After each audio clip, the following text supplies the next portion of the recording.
The Murder of Roger Ackroyd. Chapter 12. Round the Table. A joint inquest was held on Monday. I do not propose to give the proceedings in detail. To do so would only be to go over the same ground again and again. By arrangement with the police, very little was allowed to come out. I gave evidence as to the cause of Ackroyd's death and the probable time. The absence of Ralph Peyton was commented on by the coroner, but not unduly stressed. Afterwards Poirot and I had a few words with Inspector Raglan. The inspector was very grave. "It looks bad, Mr. Poirot," he said. "I'm trying to judge the thing fair and square. I'm a local man, and I've seen Captain Patterne many times in Cranchester. I'm not wanting him to be the guilty one, but it's bad whichever way you look at it. If he's innocent, why doesn't he come forward? We've got evidence against him, but it's just possible that that evidence could be explained away. Then why doesn't he give an explanation? A lot more lay behind Inspector's words than I knew at the time. Ralph's description had been wired to every port and railway station in England. The police everywhere were on the alert. His rooms in town were watched, and any houses he had been known to be in the habit of frequenting. With such a cardone, it seemed impossible that Ralph should be able to evade detection. He had no luggage, and, as far as any one knew, no money. I can't find any one who saw him at the station that night," continued the inspector. "And yet he's well known down here, and you'd think somebody would have noticed him. There's no news from Liverpool either." "You think he went to Liverpool?" queried Poirot. "Well, it's on the cards. That telephone message from the station, just 3 minutes before the Liverpool express left. There ought to be something in that, unless it was deliberately intended to throw you off the scent. That might just possibly be the point of the telephone message." "That's an idea," said the inspector eagerly. "Do you really think that's the explanation of the telephone call?" "My friend," said Poirot gravely, "I do not know. But I will tell you this. I believe that when we find the explanation of that telephone call, we shall find the explanation of the murder. You said something like that before, I remember." I observed, looking at him curiously. Poirot nodded. "I always come back to it," he said seriously. "It seems to me utterly irrelevant," I declared. "I wouldn't say that," demurred the inspector. "But I must confess I think Mr. Poirot here harps on it a little too much. We've better clues than that. The fingerprints on the dagger, for instance." Poirot became suddenly very foreign in manner, as he often did when excited over anything. "Emlyn Spectre," he said. "Beware of the blind, the blind. Cyma Ntda, the little street that has no end to it." Inspector Raglan stared, but I was quicker. "You mean a blind alley," I said. "That is it. The blind street that leads nowhere. So it may be with those fingerprints. They may lead you nowhere." "I don't see how that can well be," said the police officer. "I suppose you're hinting that they're faked." "I've read of such things being done, though I can't say I've ever come across it in my experience. But fake or true, they're bound to lead somewhere." Poirot merely shrugged his shoulders, flinging out his arms wide. The inspector then showed us various enlarged photographs of the fingerprints, and proceeded to become technical on the subject of loops and awls. "Come now," he said at last, annoyed by Poirot's detached manner. "You've got to admit that those prints were made by someone who was in the house that night." "Bandentydo," said Poirot, nodding his head. "Well, I've taken the prints of every member of the household, every one, mind you, from the old lady down to the kitchen maid. I don't think Mrs. Ackroyd would enjoy being referred to as the old lady. She must spend a considerable amount on cosmetics. Everyone's, repeated the inspector fussily. Including mine, I said dryly. Very well. None of them correspond. That leaves us two alternatives. Ralph Peyton, or the mysterious stranger the doctor here tells us about. When we get hold of those two, much valuable time may have been lost, broke in Poirot. I don't quite get you, Mr. Poirot. You have taken the prints of every one in the house, you say, murmured Poirot. Is that the exact truth you are telling me there, M? L'inspector, certainly, without overlooking any one. Without overlooking any one, either quick or the dead. For a moment the inspector looked bewildered at what he took to be a religious observation. Then he reacted slowly. "You'm done? The dead M, l'inspecteur." The inspector still took a minute or two to understand. "I am suggesting," said Poirot placidly, "that the fingerprints on the dagger handle are those of Mr. Ackroyd himself. It is an easy matter to verify. His body is still available. But why? What would be the point of it? You're surely not suggesting suicide, Mr. Poirot?" No. My theory is that the murderer wore gloves or wrapped something round his hand. After the blow was struck, he picked up the victim's hand and closed it round the dagger handle. But what? Poirot shrugged his shoulders again. To make a confusing case even more confusing. "Well," said the inspector, "I'll look into it. What gave you the idea in the first place? When you were so kind as to show me the dagger and draw attention to the fingerprints. I know very little of loops and halls. See, I confess my ignorance frankly. But it did occur to me that the position of the prints was somewhat awkward. Not so would I have held a dagger in order to strike. Naturally, with the right hand brought up over the shoulder backwards, it would have been difficult to put it in exactly the right position." Inspector Raglan stared at the little man. Poirot, with an air of great unconcern, flecked a speck of dust from his coat sleeve. "Well," said the inspector, "it's an idea. I'll look into it all right. But don't you be disappointed if nothing comes of it." He endeavoured to make his tone kindly and patronizing.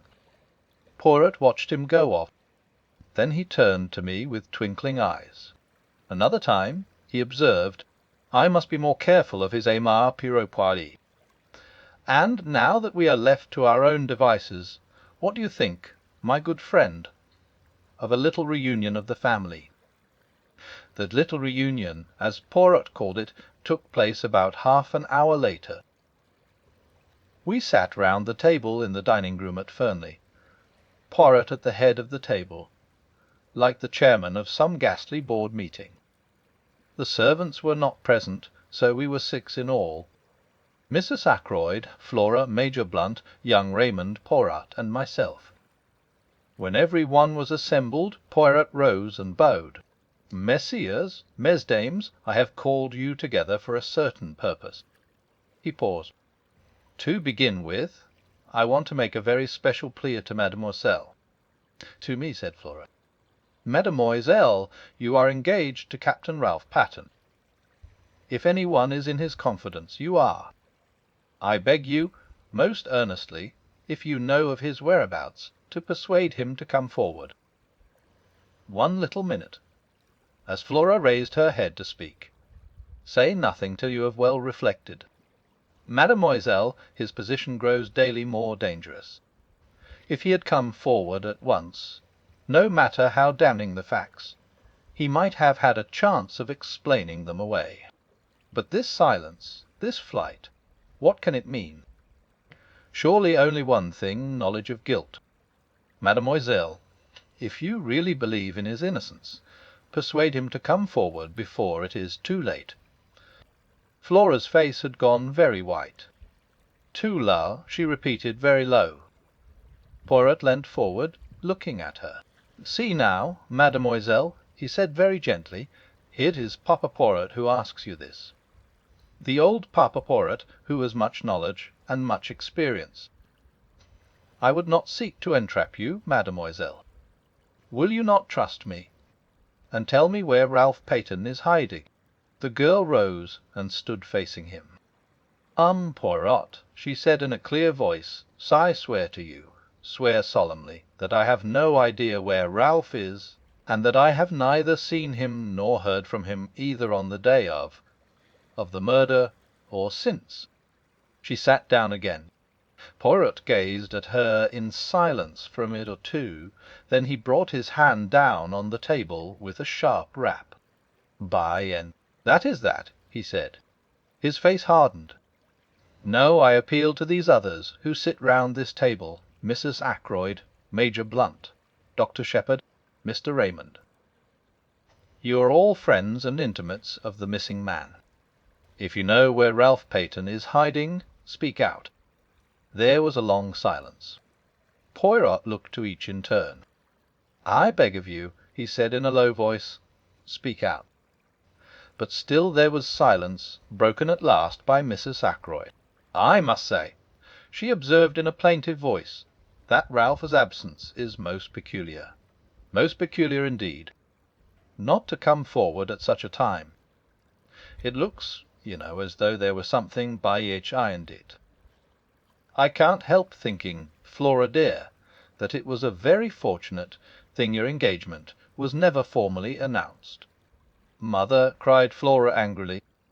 "Providence," declared Mrs. Ackroyd. "I have a devout belief in Providence. Divinity that shapes our ends, as Shakespeare's beautiful line runs. Surely you don't make the Almighty directly responsible for thick ankles, Mrs. Ackroyd, do you?" asked Geoffrey Raymond, his irresponsible laugh ringing out.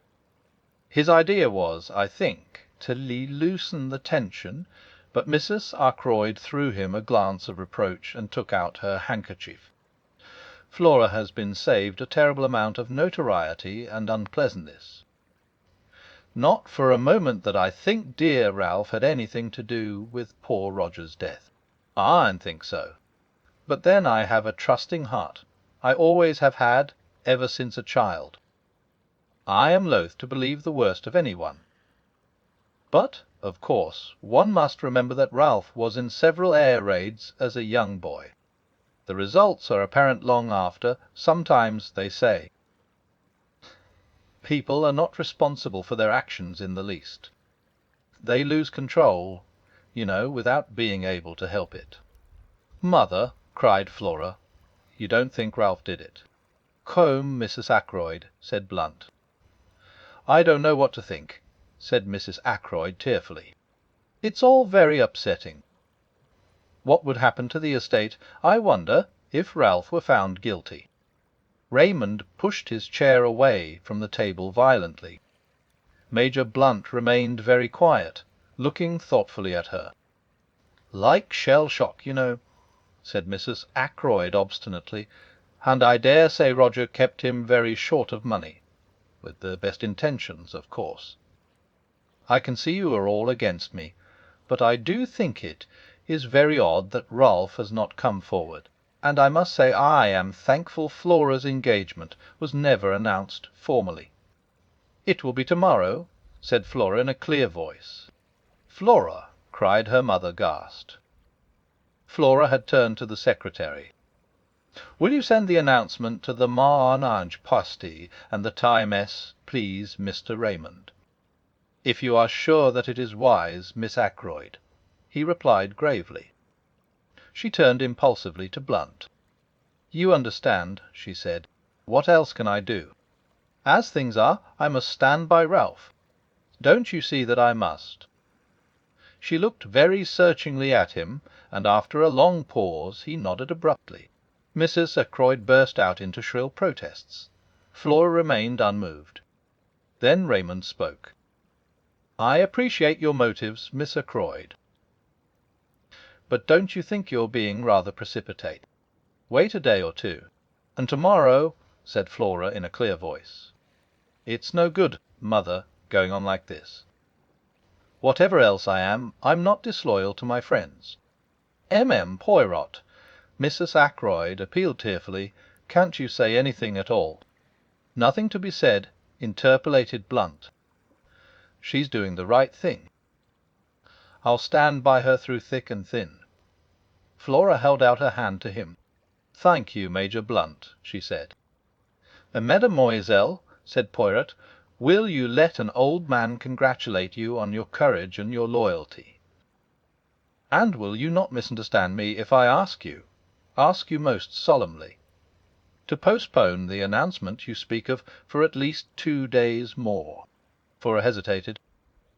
"I ask it in Ralph Patton's interests as much as in yours, mademoiselle. You frown.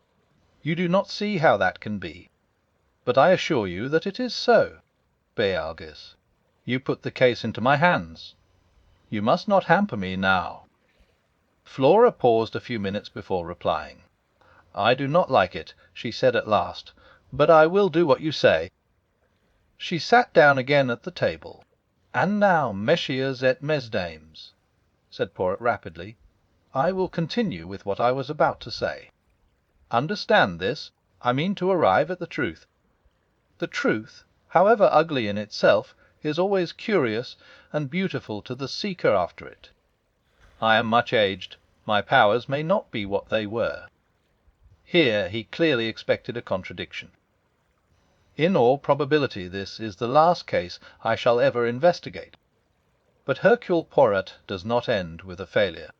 The messieurs et mesdames, I tell you, I mean to Cano Doc, and I shall know, in spite of you all." He brought out the last words provocatively, hurling them in our face, as it were. I think we all flinched back a little, excepting Geoffrey Raymond, who remained good-humoured and imperturbable as usual. "How do you mean, in spite of us all?" he asked, with slightly raised eyebrows. "But just that, monsieur. Every one of you in this room is concealing something from me." He raised his hand as a faint murmur of protest arose. Yes, I know what I am saying. It may be something unimportant, trivial, which is supposed to have no bearing on the case. But there it is. Come now, am I right?" His glance, challenging and accusing, swept round the table, and every pair of eyes dropped before his. "Yes, mine as well. I am answered," said Poirot with a curious laugh. He got up from his seat. "I appeal to you all. Tell me the truth, the whole truth." There was a silence. Will no one speak? He gave the same short laugh again. "Si esti dama J," he said, and went out.